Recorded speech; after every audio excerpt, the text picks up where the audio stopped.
all skills for 2 to 3 year olds. So one of the types of movement children can do at a young age is manipulative skills. So maneuvering an object with different parts of their body. And with the ball, there's so much you can do. So this is a bouncy ball, okay? It's of a good enough size, maybe 20 centimeters in diameter for little ones. First of all, one activity they can do is just to try and spin the ball. So just going down to the floor, I always like the little ones to sit on their feet in this way, and then they open their knees so they have space to do their activity. So just trying to teach them to spin the ball. So just getting that rotation. And then it is very important for children to learn to bounce a ball. They're too young to do proper dribbling, but they need to start to learn to understand force. And I always like to use sound effects when I do this. So for example, I would go holding the ball up and push the ball down. And I find that by using an appropriate sound effect, the children become more engaged, and then they are also all going when they do the bounce. Obviously, they don't catch it, the ball bounces away, but it's just teaching them how to push the ball down to the floor, and then it pops back up.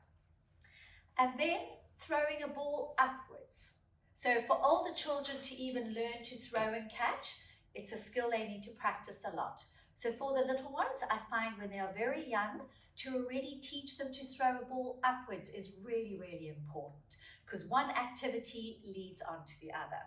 So it's good to hold the ball under in this way and in front of the tummy. So the starting position is always important. So just holding it there in front of the tummy, and then they just have to throw it up.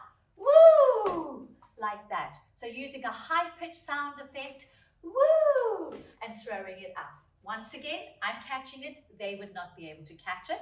They would just be encouraged to throw the ball as high as they can. And then another activity that is really fun is for them to be crawling, and crawling is a very important skill for them to practice, even when they are a little bit older, but to have the ball on the floor and then just pushing it along with the top of their head.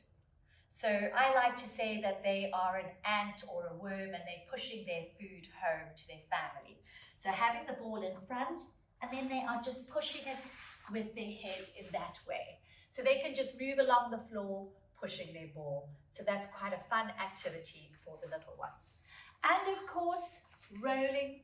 They can be rolling standing up, but the very little ones, your younger ones, can be rolling in this way. As they get more better, you can have them stand, rolling and rolling to each other, and having to try and get them to roll to something eventually. So their directional movement will be a little bit off in the beginning, but the more you practice these skills, the better they're going to get, and then you can just advance the skill more and more. And of course, it's always good to just give the children a ball, let them play and explore whatever they can do in a safe environment. So whether it's kicking, rolling, throwing, it's really good for the children to just play with the ball, and you can inspire them by doing the activities that I have just shown you. This will only help to develop that strong movement foundation.